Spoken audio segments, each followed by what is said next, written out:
نہ کرو بحث ہار جاؤگی، حسن اتنی بڑی دلیل نہیں۔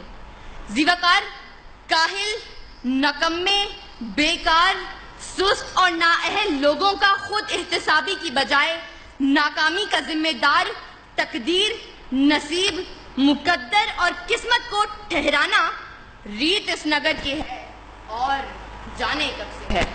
اس طرف سے آ کر قسمت اور صرف قسمت کے راگ الاپنے والے ہاتھ کی لکیروں، ستاروں کی چال اور طوطے کی فال پر سر پھینکنے والے یہاں دلائل پیش کرنے کے بجائے ہمیں قصے اور کہانیاں سنائیں گے، ہندوستانی فلم مقدر کا سکندر چلائیں گے اور ایوان میں بیٹھے باشعور لوگوں کو ماموں بنائیں گے، لیکن میں ان کی کوئی فلم چلنے نہیں دوں گی اور دلائل سے یہ ثابت کروں گی کہ کامیابی قسمت سے نہیں محنت سے ملتی ہے، کیونکہ پھول یوں ہی کھلا نہیں کرتے، بیج کو دفن ہونا پڑتا ہے۔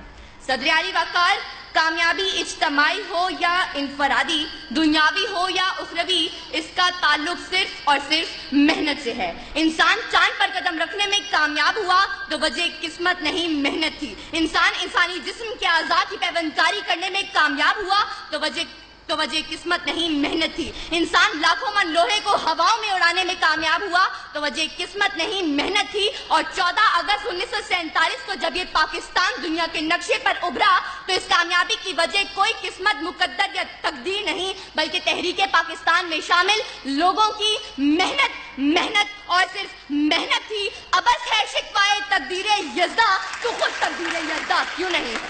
صدر اعلی وقار، اس طرف سے آ کر ایڑیاں اٹھا کر اچھل کود کرنے والے ان قسمت کے ماروں کو بتاتی چلوں کہ تلاش رزق میں نکلنے کے بجائے کسی منوسلوا کے اترنے کے انتظار میں بیٹھنے والے آج کامیاب نہیں بلکہ ناکام ہیں۔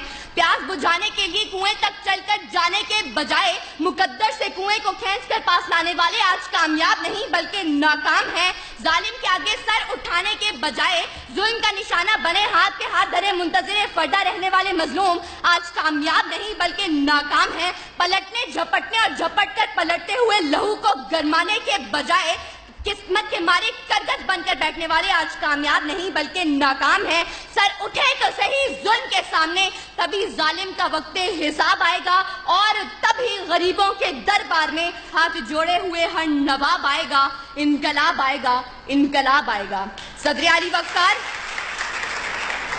وقار، اگر آج ہم نے کامیابی کا صحرا محنت کے سر سے اتار کر زبردستی قسمت کے سر پر رکھ دیا تو یاد رکھیں کہ طوفان موجوں سے مقابلہ کر کے کشتی کو ساحل پر اتارنے والے ملاح کشتی کو قسمت کی لہروں پر چھوڑ دیں گے اور اپنے ہاتھوں سے چپو توڑ دیں گے۔ منزل کی طرف گامزن متحرک قافلے اپنے سفر قسمت کے قدموں میں ڈال کر جمود کی چادر اوڑھ لیں گے۔ یہ طلباء و طالبات ہاتھ کی لکیروں میں گم ہو کر کتابیں پڑھنا چھوڑ دیں گے۔ جد و جہد، محنت، کوشش، کام اور بس کام کے فلسفے کو چھوڑ کر فٹ پاتھ پر بیٹھے عامل، بابا، نجومی اور بنگالی جادوگروں سے ناتا جوڑ لیں گے اور آج کے اس مباحثے کے منصفین مقررین کی تیاری دلائل اور محنت کو دیکھ کر نمبر لگانے کے بجائے آخر میں اول، دوم اور سوم آنے والوں کے لیے قسمت پڑی کھول دیں گے۔ سچ ہے جو بات سرے دار سنائی جائے، ایک نہیں ہاں کئی بار سنائی جائے، یہ جو قسمت ہے،